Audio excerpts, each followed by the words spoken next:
ಇವತ್ತು ಬ್ಯಾಪ್ಟಿಸ್ಟ್ ಆಸ್ಪತ್ರೆಯಲ್ಲಿ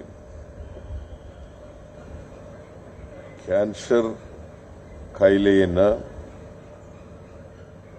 ಟ್ರೀಟ್ ಮಾಡತಕ್ಕಂಥ ಲೀನಿಯರ್ ಆಕ್ಸಿಲರೇಟರ್ ರೇಡಿಯೇಷನ್ ಥೆರಪಿ ಇದರ ಸೇವೆಯನ್ನ ಉದ್ಘಾಟನೆ ಮಾಡಿದ್ದೇವೆ.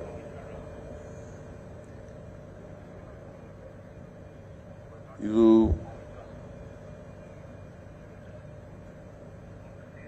ಕ್ಯಾನ್ಸರ್ ಪೇಷಂಟ್ಗಳಿಗೆ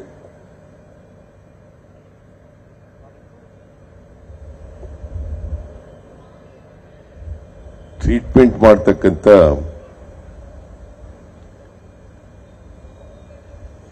ಆಧುನಿಕ ಮಿಷಿನ್ ಇದು. ನನಗೆ ಪರ್ಜನ್ ಅವರು ಹೇಳಿದರು, ಬೆಂಗಳೂರು ನಗರದಲ್ಲಿ ರಾಮಯ್ಯ ಹಾಸ್ಪಿಟಲ್ ಇದೆ, ಅದಾದ್ಮೇಲೆ ಬ್ಯಾಪ್ಟಿಸ್ಟ್ ಆಸ್ಪತ್ರೆಯಲ್ಲೇ ಇರೋದು ಈ ಮಿಷಿನ್ ಅಂತೇಳಿ. ಬಹಳ ಸಂತೋಷ. ಅತ್ಯಾಧುನಿಕ ಮಿಷಿನ್ ಅನ್ನ ಪಡ್ಕೊಂಡು ಕ್ಯಾನ್ಸರ್ ಪೇಷಂಟ್ಗಳಿಗೆ ಅದರ ಟ್ರೀಟ್ಮೆಂಟ್ ಅನ್ನು ಕೊಡ್ತಾ ಇರತಕ್ಕಂಥದ್ದು it's A most advanced treatment as far as the cancer disease is concerned. Hello? Radiation. Vikarna.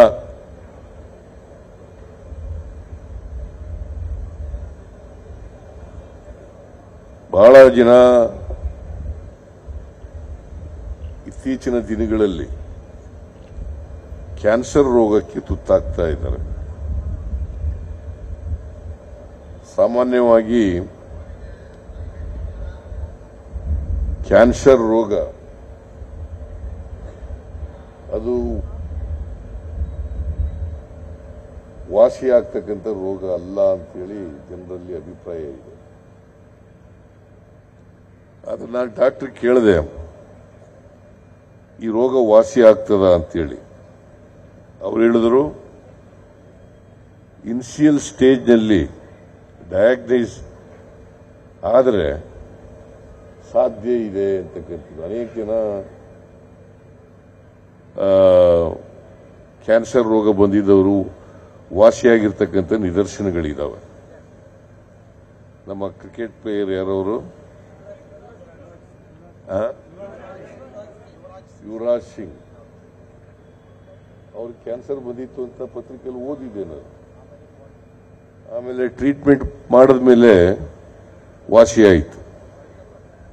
So ಅದರಿಂದ ಈ ಕಾಯಿಲೆಯನ್ನ ಪ್ರಾರಂಭದಲ್ಲೇ ಪತ್ತೆ ಹಚ್ಚಿದ್ರೆ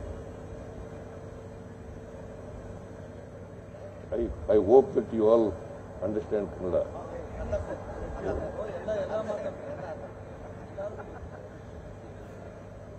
ಯಾಕಂತಂದ್ರೆ ಥಾಮಸ್ ಬಹಳ ವ್ಯಾಕರಣಬದ್ಧವಾಗಿ ಕನ್ನಡವನ್ನ ಮಾತಾಡಿದ್ರು.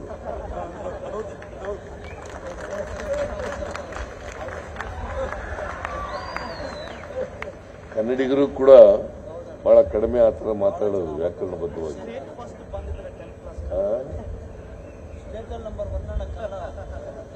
ವ್ಯಾಕರಣಬದ್ಧವಾಗಿ ಮಾತಾಡೋದಿದೆಯಲ್ಲ,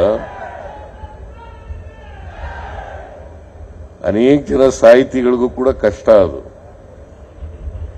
ಆದರೆ ಅವರು ಥಾಮಸ್ ಅವರು ಬಹಳ ವ್ಯಾಕರಣಬದ್ಧವಾಗಿ, ಶುದ್ಧವಾಗಿ, ಸ್ಫುಟವಾಗಿ ಕನ್ನಡವನ್ನ ಮಾತನಾಡಿದ್ರು, ಕನ್ನಡದಲ್ಲಿ ಮಾತನಾಡಿದ್ರು. ಸೊ ಇಲ್ಲಿ ಬ್ಯಾಪ್ಟಿಸ್ಟ್ ಆಸ್ಪತ್ರೆಗೆ ಬರ್ತಕ್ಕಂಥವ್ರು ಹೆಚ್ಚಾಗಿ ಹಳ್ಳಿಗಾಡಿನ ಜನ ಎಲ್ಲರೂ ಕೂಡ ಹೆಚ್ಚಾಗಿ ಕನ್ನಡದಲ್ಲೇ ಮಾತನಾಡೋದು. ರೋಗಿಗಳು ಕನ್ನಡದಲ್ಲಿ ಮಾತಾಡಿದ್ರೆ ಡಾಕ್ಟರ್ಗಳು ಇಂಗ್ಲಿಷ್ನಲ್ಲಿ ಮಾತಾಡಿದ್ರೆ ಪ್ರಯೋಜನ ಆಗೋದಿಲ್ಲ. ಅದರಿಂದ ಡಾಕ್ಟರ್ಗಳು ಕೂಡ ರೋಗಿಗಳ ಭಾಷೆನಲ್ಲೇ ಮಾತನಾಡ್ತಕ್ಕಂಥದ್ದಾಗಬೇಕು. ಅವ್ರು ಇಂಗ್ಲಿಷ್ ಮಾತಾಡೋದು ಇಂಗ್ಲಿಷ್ ಮಾತಾಡಿ, ಕನ್ನಡ ಮಾತಾಡಿದ್ರೆ ಕನ್ನಡದಲ್ಲಿ ಮಾತಾಡಿ, ಮಲಯಾಳಂ ಮಾತಾಡಿದ್ರೆ ಮಲಯಾಳಂನಲ್ಲಿ ಮಾತಾಡಿ, ತಮಿಳಿನಲ್ಲಿ ಮಾತಾಡಿದ್ರೆ ಮಾತಾಡಿ. ಆದರೆ ಕನ್ನಡಿಗರೇ ಹೆಚ್ಚಿರೋದ್ರಿಂದ ಕನ್ನಡದಲ್ಲೇ ವ್ಯವಹರಿಸೋದು ಬಹಳ ಒಳ್ಳೆಯದು ಅಂತೇಳಿ ನಾನು ಭಾವಿಸ್ಕೊಂಡಿದ್ದೇನೆ. ಕನ್ನಡಿಗರ ಮೆಚ್ಚಿನ ನಿಮ್ಮ ನ್ಯೂಸ್ 18 ಕನ್ನಡ ಈಗ ವಾಟ್ಸ್ಆಪ್ನಲ್ಲಿಯೂ ಲಭ್ಯ. ಕರ್ನಾಟಕ ಮತ್ತು ದೇಶ ವಿದೇಶದ 360 ಡಿಗ್ರಿ ಸುದ್ದಿ ವಿವರವನ್ನ ನೀವು ನಿಮ್ಮ ಕೈ ಬೆರಳುಗಳಲ್ಲಿಯೇ ಪಡೆಯೋದಿಕ್ಕೆ ಈ QR ಕೋಡ್ ಅನ್ನು ಸ್ಕ್ಯಾನ್ ಮಾಡಿ.